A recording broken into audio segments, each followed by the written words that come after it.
Hi, everybody. Welcome to a new episode of your Frederish podcast. My name's Gary, and just as usual, please go pick up your cup of coffee. Although I truly doubt that you're ever gonna drink coffee in this very, very hot temperature we're having here in Brazil, south of Brazil. But if you're addicted to coffee just like I am, you pretty much already had yours, or it is exactly in your hands right now. The cup, I mean, right? If not, if you're a not coffee lover, if you're just a coffee appreciator, you just can get anything else cold, preferably. And that's it. Guys, let me know how you're coping with the hot temperatures here. Is it something you're used to? Because, well, so far it seems pretty extraordinary. In terms of we never had it before, but anyways, I'm not gonna talk about it today. We're not gonna discuss that on this episode, because as you already know, we're going to talk about numbers. And if you allow me, I'll try to read your thoughts, like knowing what's going on in your head right now. You may be wondering, like, why is it like relevant? Why are we even gonna talk about numbers? You know, we're here to improve our English skills, not our math skills. You know, our mathematical skills. But anyways, you're right to think like that. You know, like if you think that, you're completely right. So good news. That's not what we're gonna talk about. We're gonna talk about numbers, but we're gonna talk about the basics, and we're gonna talk about mistakes that Brazilians, I don't know if every English learner, you know, all over the world, but Brazilians, I pretty much know that they have a bad tendency to, as they're learning English, to kind of take numbers for granted. You know this expression, by the way, take things for granted? To take things for granted means to underestimate, you know, means not give the due value of something that it's all around you all the time, you know, to underestimate things, basically. So Brazilians, as far as I can tell over my history, as an expat, a term here that means a person who lives abroad, a person who lives outside of their country, their native country, which was my case. I believe I had shared that with you guys before. I lived in London. Making a long story short, I live in London for almost 3 years, and if you've ever been to London, especially as an expat, especially as a Brazilian living there, you're gonna notice that we Brazilians are very magnetic, you know. I have no idea how things are going today, but I have strong reasons to believe that nothing much has changed over this specific topic, over this specific matter. So yeah, you know, I believe the same. But 10, 15 years ago when I was there, it was kind of inevitable to, not to meet, not to live with, not to party, not go out with Brazilians, you know. As I said, Brazilians are very magnetic. If you're not Brazilian and if you lived in London or if you live in London, just let me know if things are the way I'm saying here. And best if things are this way, you know, in London right now, in England or any other country, any other foreign country to Brazil. Anyways, so why am I saying that? I'm saying that because the core of this episode is structured on the experience I had with Brazilians living abroad, you know, who were pretty much illiterate in numbers. I don't know. I don't even know if that makes any sense, to be illiterate. Illiterate means not being able to write something, you know. Write and read, right? Is what we say in Portuguese, analfabeto, okay? Of course, I'm forcing the words here. I'm forcing my way around the words here. just to get to the point that it would surprise me every time I would come across a situation with a Brazilian living there for 10 years. I probably already talked about this on any other previous episode, but I'm going into something more detailed right now. I believe I wrap it all up on the other episodes. So when I would witness a Brazilian person living there for 10, 15, sometimes even more, even longer in the country, and pretty much fluent, like going out, talking to people, nourishing some friendships there with native speakers, with English people, or people from other countries whose the friendship was based in English, right? And they were talking all the time, no problems, vast vocabulary, everything. But when it would come down to talking about numbers, and because the problem with numbers, if we can call it a problem, but the thing with numbers is that you don't need them, but when you need them, you better be careful, because as anyone knows, numbers can make you rich, or make you poor, right? Numbers can be the difference between living and dying. Why not? So I would witness people, Brazilians, when they would need, for example, cancel their cable TV or anything of that nature that was necessary to interact with someone, a native speaker, most of the times, over the phone. Okay, I get it. I grant them that talking over the phone is usually harder than talking face to face, because talking face to face, we never notice that until we usually don't notice. People usually don't notice that until they are learning a second language and they talk to people on the phone. But while we're talking face to face, we kind of we can read the gesture, the body language of a person. We all have, right? This changes from country to country, from culture to culture, but in general, it's easier to interpret the person right in front of you, rather than, or as opposed to only their voice on the phone or whatever, electronic device. All right. And when it would be necessary to say numbers, say the social security number, the phone number, the ID, whatever, And then I would like to open, I totally need to open a parenthesis here. On this specific point, pretty much goes the same with letters, with the alphabet, all right? Because the same thing, okay? But let me just close this parenthesis. When the people I witness, friends or colleagues in London, Brazilians in general, I would just be surprised. Like, how come? I would ask them, how come is it that you can interact with natives seemingly effortlessly, but when it comes to speaking numbers, you just get stuck. The answer, or the answers I would usually get, were like, well, I don't know. It's a good question. They themselves didn't even know. They themselves couldn't even answer my question, Most of the times they would blame it on the being nervous thing, which is part of the situation, of course. But come on, in general, it's that there's still a lot to be answered, over that topic.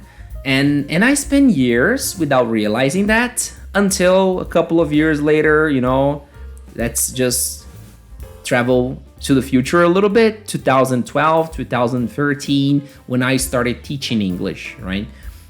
Because then I realized that students in general usually used to, as I said, take numbers for granted, all right? And how is it that the students take numbers for granted? How is it that they underestimate the numbers? Well, I have a straight answer to that, and I'm going to give you that straight away. Well, when we learn numbers, the first step we take, the first numbers class, goes 1, 2, 3, 4, 5 up until 10, and then the tenths, 20, 30, and then the combos like 31, 32, 33, then the hundreds, and so forth, so on, so forth. Okay, that's step number 1. What is step number 2, in case you never stop to wonder, in case you never stop to think about it?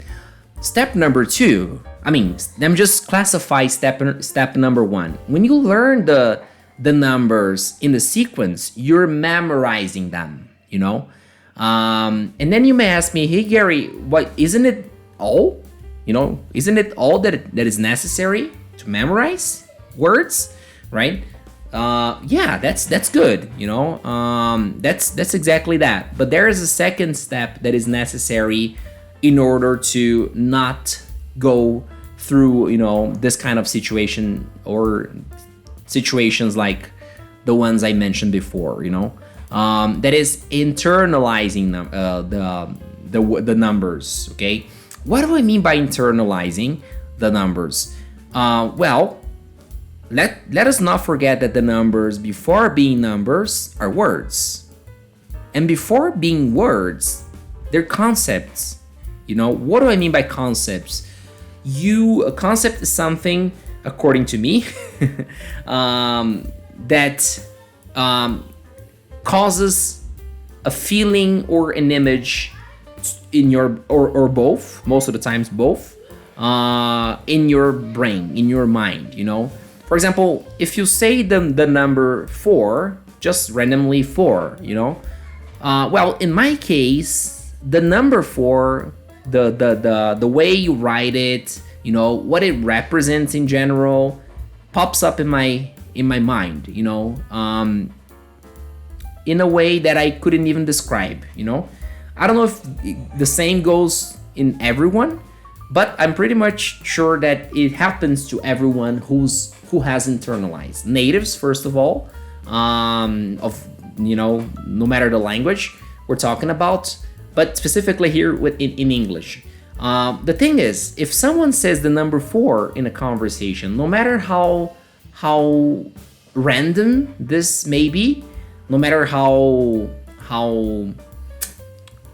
grammatically challenging, or no matter where on the sentence, on the verbal, structure, this word is, as I said, numbers are words. Don't forget it. I will get it. I won't just hear 4 and get confused. Like, well, is it 4 or 400 or 7, for example? So what my point here is, once you memorize the numbers, it is absolutely imperative, absolutely necessary to internalize them. And how do you do that? Using them effectively and effectively and specifically.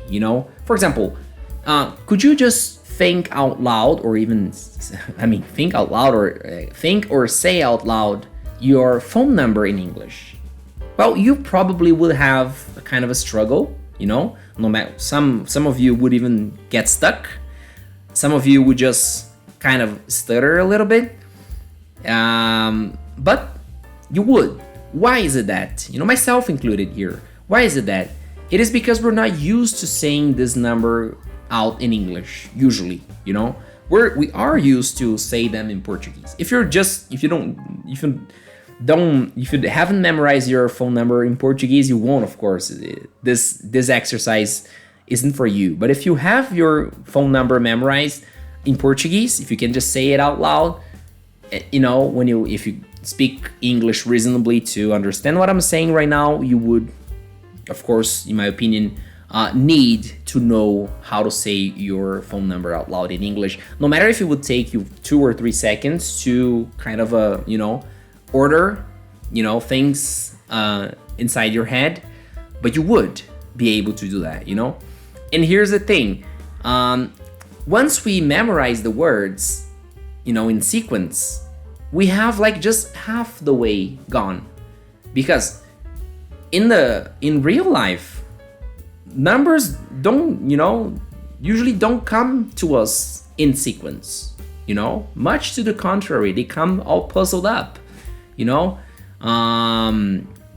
and that's why, if you're in the middle of a conversation and someone says like 457, for example, just like I said right now, some of you might have got lost right now, like 457.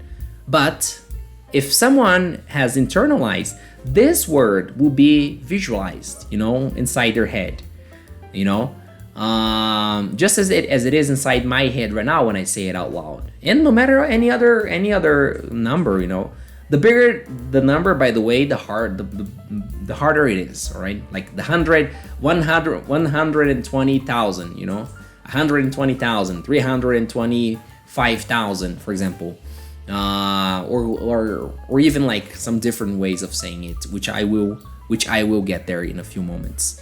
But that's it, okay? So do not underestimate the numbers, okay? Make sure you memorize the sequences, but also make sure you internalize them. And by doing that, is like using them. Bring them to context, come up with phrases in which numbers will be necessary, Think of the phrase like, what would you do if you won the lottery, like $560,000, for example. I'm just saying random examples here, but you have to use it in real sentences, in real phrases, okay? Your phone number, for starters, is something, that it will be interesting when you meet someone whose language is English, or like English is necessary for your interaction. It will thank me if you will have caused a very good impression by just effortlessly saying up your phone number, right? Especially if you're flirting with someone. But that's just one observation. Well, numbers also are used. This in any language is not exclusive to English. With popular expressions meaning things, from dirty things, so to say, to religious things, So numbers are a relevant part of the conversation, okay? If I haven't said it 1,000 times, I will have said it for the 1,000th time right now. Do not underestimate them. Do not take them for granted, for Christ's sake. All right, just to close it off, just to finish it off, some quote-unquote hacks about numbers, okay? Especially for those of you who are still, intermediate level, or even pre-advanced level. All right, there might be some things that you might haven't noticed until the present moment, and I will just bring them up to see if that's the case. First of all, first curiosity I brought here, in case you don't know. Do you know that when someone is talking about a year, for example, 2000, 2001, 2005, but before, in the 1900s, okay, like 1996, for example, have you realized that, have you noticed that they don't say it fully, like just as I have said right now, 1996. Instead, what they do in English, everywhere, okay, anywhere, as far as I know, but certainly in the big places, United Kingdom, United States, Canada, you will say you will say the first 10th number, that is 19, and then the second number, that is 96 in this case, right? So instead of saying 1999, you say 1999. Yeah, that's it. 19, 1999. All right, and this goes for every year before 1999. Okay, and mark my words, you gotta practice to internalize these ones too. Because someone says 1566, for example, you have to be able to especially if you like history, especially if you like talking or need talking about ancient times, or about history in general. It is extremely necessary that you practice the years, the 1000s years, so to say. All right. Second hack: phone numbers. While saying phone numbers, and not only while saying phone numbers, but especially when you're saying phone numbers, we don't usually say zeros. Okay, we say O's. So say your number is 9015 whatever. You say 9015. Okay. There are other tricks related to saying phone numbers which I can't think about right now. So I'll say the last one, the third and last one, and this is my favorite. Sometimes, okay, this is not a rule, all right, different from like the year thing of 1999. This is not a rule, but this is a habit that simplify conversation. Instead of saying numbers upper, like from 1000 to 10 to 9,999, all right, you just say, especially like hundreds number, like for example 1100, 1200, 3500, right? Instead of saying that, you just count the hundreds, all right? Because mathematically, if you think of 1200, it equals to 1200s, right? We have 1200s, 2000, 2000s, 2500s, 2500s, 3700, 3700s. Do you notice how easier it makes for you to say these numbers out loud? And as I always say, you in this specific case, it is optional. It is up to you to say like that, to say it, to speak it this way. But it's not up to you the way others will speak. So you at least should be familiar with this concept, and by familiar I mean like able to recognize. Okay. Not only, hey, you're saying in the hundreds. Okay, if you're buying something, you can, or anyone in any context, you may ask the person like, hey, can you say this the other way? They will immediately know what you're talking about. They will put it in the more conceptual, quote unquote, way. All right.